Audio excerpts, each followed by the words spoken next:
Perkenalkan, nama saya Abi. Saya dari tim Power Agro ingin menyampaikan bahwa sini ada satu lahan contoh sebagai lahan yang kami buat sendiri untuk dibuat contoh irigasi tetes. Ya, ini mata airnya. Mata airnya di sini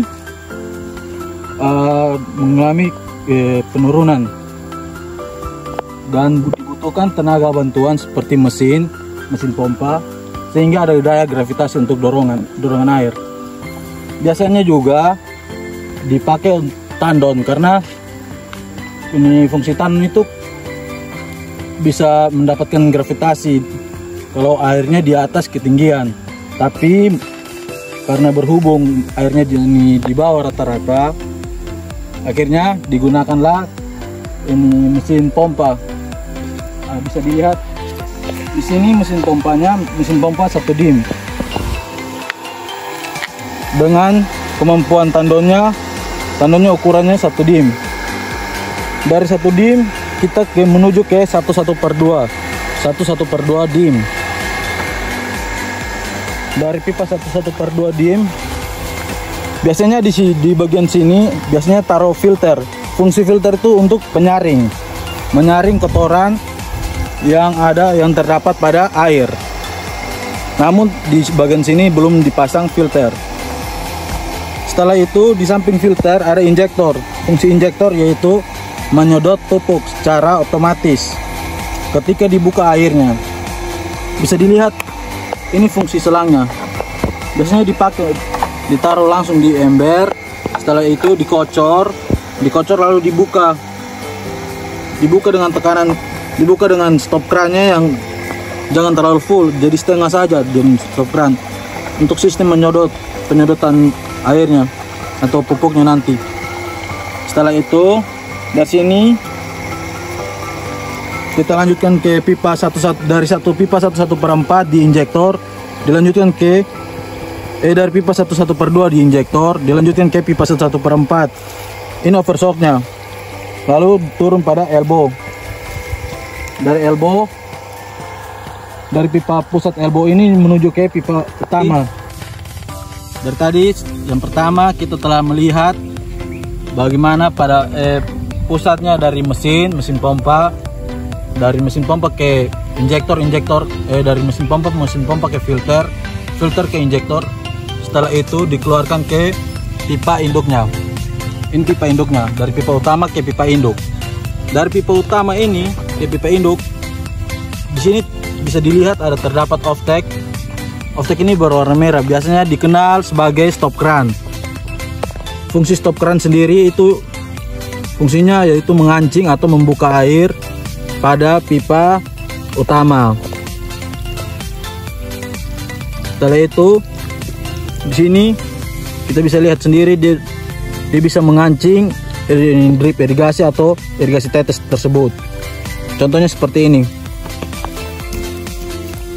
Ketika dibuka airnya mengalir. Ketika ditutup lalu dikancing lagi, dimasukkan seperti ini. Pastikan dia benar-benar keras dan diputar lagi depo ini. Ini dopnya. Setelah itu dibuka untuk melihat berapa banyak tekanan air yang masuk pada drip irigasi tetes. Di sini juga ada emiternya. Emiternya ini fungsinya mengeluarkan air. Bisa dilihat sendiri lubangnya, dan di sini terdapat tekanan angin.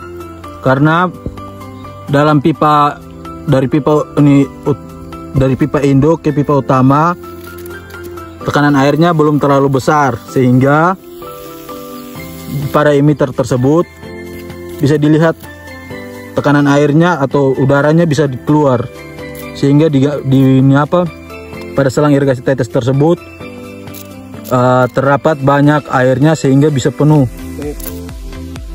Untuk drip irigasi tetes ini, yang pertama fungsinya menghemat tenaga kerja, yang kedua mempermudah dalam pemupukan, yang ketiga pada musim kemarau drip irigasi tetes ini bisa difungsikan karena lebih mudah dan airnya lebih menuju ke arah tanaman. Oke, langsung saja kita akan menginstalasi pipa-pipa untuk kebutuhan irigasi. Dan di sini ada alat dan bahan yang kita perlukan, teman-teman bisa lihat. Alat dan bahan ini bisa teman-teman temukan di toko bangunan atau toko material. Ini kita pakai ukuran 1/4 semua. Dan di sini teman-teman bisa lihat injektornya. Langsung saja kita akan menginstalasi pipa-pipa terlebih dahulu. Kita sambung semua pipa menjadi satu, segaris dengan bedeng. Usahakan pipa itu lengket agar tidak terjadi kebocoran nanti ketika air mengalir. Jadi teman-teman harus pastikan tersambung dengan rapi.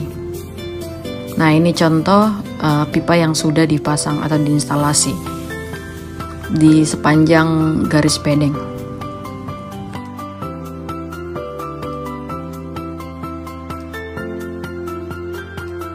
Setelah itu kita melakukan pengeboran segaris dengan ketinggian bedeng agar airnya nanti mengalir dengan baik. Diameter yang kita pakai yaitu ukuran 16, karena shield ataupun karet yang kita pakai berukuran diameter 16. Nah, teman-teman bisa lihat yang dimasukkan adalah karetnya. Terus kita masukkan off-take-nya atau kerannya yang nanti mengatur keluar tutupnya air. Ini kerannya ini agak keras ya teman-teman, jadi harus ditekan benar-benar sampai masuk. Nah, ketika membuat lubangnya jangan terlalu longgar ataupun terlalu kecil. Kalau terlalu longgar nanti kemungkinan akan terjadi yang namanya kebocoran di bagian titik pengeboran. Tapi kalau dia terlalu kecil, yang ada karetnya nanti patah. Jadi usahakan pas sesuai dengan ukuran yang sudah ditentukan.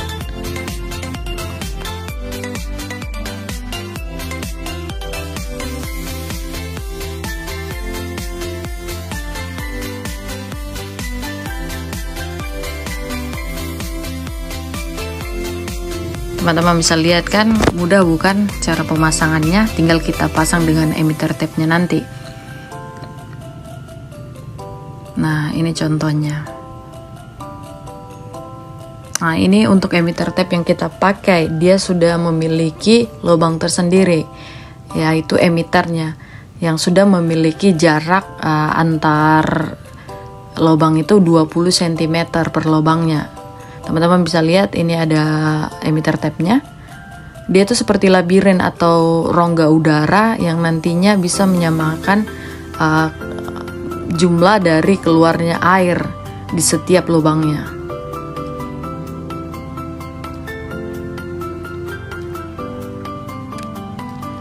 Nah, langsung saja kita akan memasang emitter tape ini ke off-take yang sudah dipasang tadi.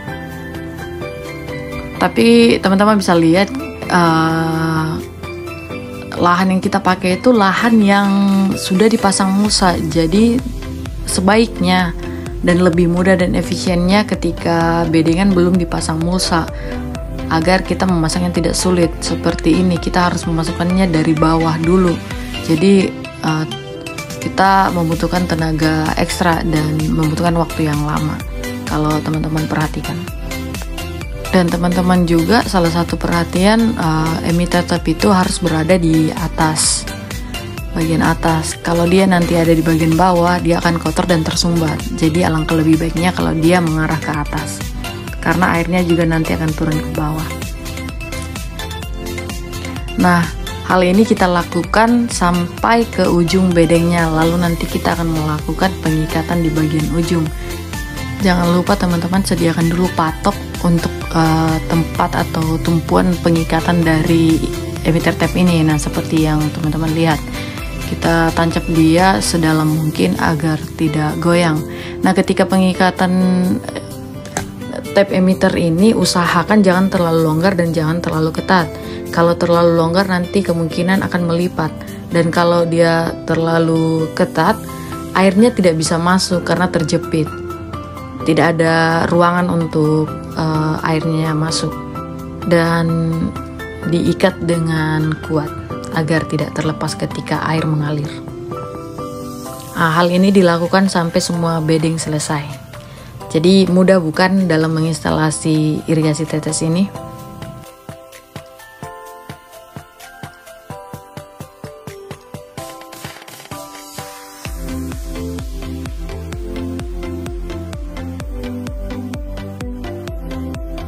Nah, beginilah cara pemasangan drip irigasi di lahan yang menggunakan MPHP.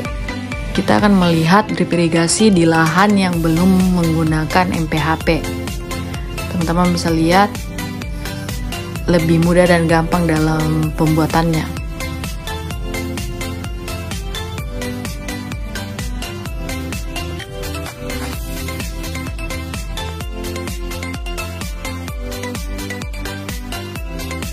Atau mewakili kelompok, saya menyampaikan banyak terima kasih kepada Yayasan Bina Tani Sejahtera yang telah membangun saya satu unit irigasi tetes yang saat ini bisa dilihat ada di belakang saya dengan luasan yang kalau mau dibilang teramat besar pertama kali di Kabupaten Biak Numfor.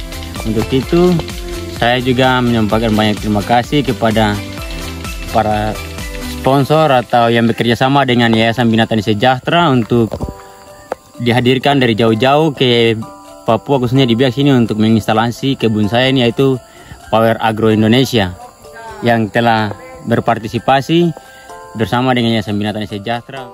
Dan harapan saya sebagai pemuda atau sebagai petani yang ada di Kabupaten Biak Numfor ya, khususnya buat para pemuda yang ada di Papua, lebih khusus di Kabupaten Biak Numfor, marilah kalau bisa ke depan kita itu memperdayakan sumber daya alam yang ada.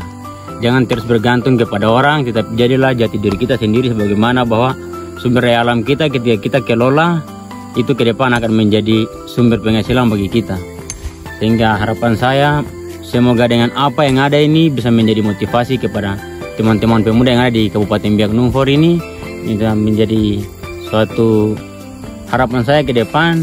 Masih banyak sekali atau semoga bertambah banyak anak muda yang ingin menjadi petani. Terus buat masyarakat yang ada di Kabupaten Biak Numfor, baik para pemuda, orang tua yang bertani dan ingin melihat secara langsung yang namanya irigasi tetes yang sementara lagi tren sebagai teknologi pertanian yang paling hits zaman sekarang. Di Kabupaten Biak Numfor sudah terpasang 6 titik oleh Yayasan Bina Tani Sejahtera bekerjasama dengan Power Agro Indonesia, dan untuk Biak sendiri terpasang 6 titik yang tersebar di daerah Warkimbon, Warsansan, Warkimbon, Wirmaker, dan Moibaken.